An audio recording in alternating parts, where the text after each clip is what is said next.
Donc, il y a une amie qui me raconte que son fils, qui a à peu près, je sais pas, 6, 7 ans, est revenu de l'école en lui disant que ses camarades à l'école lui ont dit que sa peau sent, que ça sent comme les caca. Un peu leur cobaye. Il venait, il prenait sa main comme ça, il faisait ça, et puis il disait, mais quand on regarde ta main, tu es blanc et tu es noir. Leur identité, comment est-ce qu'ils se sentent? Est-ce qu'ils se sentent comme des enfants qui viennent d'Afrique? Est-ce qu'ils se sentent, je me dis, qui ont des racines en Afrique, leurs racines en Afrique, ou est-ce qu'ils se sentent pleinement comme des enfants de l'Occident?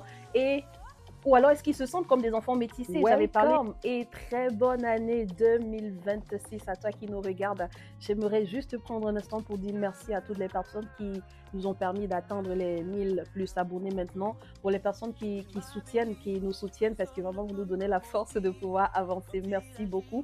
J'espère que, en tout cas, le contenu, les contenus sur cette chaîne vous apporteront de plus en plus de la valeur. Pour 2026, je vous souhaite vraiment à chacun de découvrir sa mission de vie, pour ceux qui ne l'ont pas encore et pour ceux qui l'ont déjà, de continuer de développer, de grandir et de se déployer dans ce sens. Je reste convaincue que lorsque quelqu'un découvre sa mission de vie et est conscient des dons et des talents que Dieu a déposés en lui, premièrement, il commence à vivre une vie beaucoup plus épanouie, et deuxièmement, il commence à se sentir plus utile dans la société. Il ne vit plus juste pour vivre, juste pour remplir payer les factures, accomplir les tâches, etc. Donc, c'est mon souhait pour toi en 2026, et que Dieu bénisse ton année 2026. Alors, on va rentrer dans le sujet qu'on va aborder aujourd'hui. On va parler des enfants de la diaspora en Occident.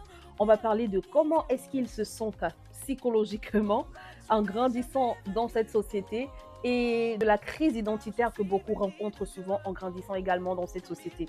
Il y a une grande sœur qui m'a dit qu'elle disait à ses enfants ceci quand ils grandissaient en Allemagne, que tu es certes né ici, tu grandis ici, mais tu n'es pas seulement d'ici. Ou encore, tu ne seras jamais considéré comme seulement, pleinement comme un enfant d'ici. Je disais surtout à chaque fois que ces enfants expérimentaient des situations, en tout cas, qui leur permettaient d'ouvrir les yeux face à cette réalité. La question qu'on va aborder aujourd'hui, ou plutôt les questions, parce qu'on va poser plusieurs questions sur la table. Je ne veux pas prétendre avoir la réponse à ces questions. Donc, vous allez nous aider à répondre à ces questions dans les chats. On va parler du bien-être psychologique, mental des enfants de la diaspora. On va parler de leur identité. Comment est-ce qu'ils se sentent? Est-ce qu'ils se sentent comme des enfants qui viennent d'Afrique? Est-ce qu'ils se sentent, je veux dire, qui ont des racines en Afrique, leurs racines en Afrique, ou est-ce qu'ils se sentent pleinement comme des enfants de l'Occident? Et ou alors est-ce qu'ils se sentent comme des enfants métissés?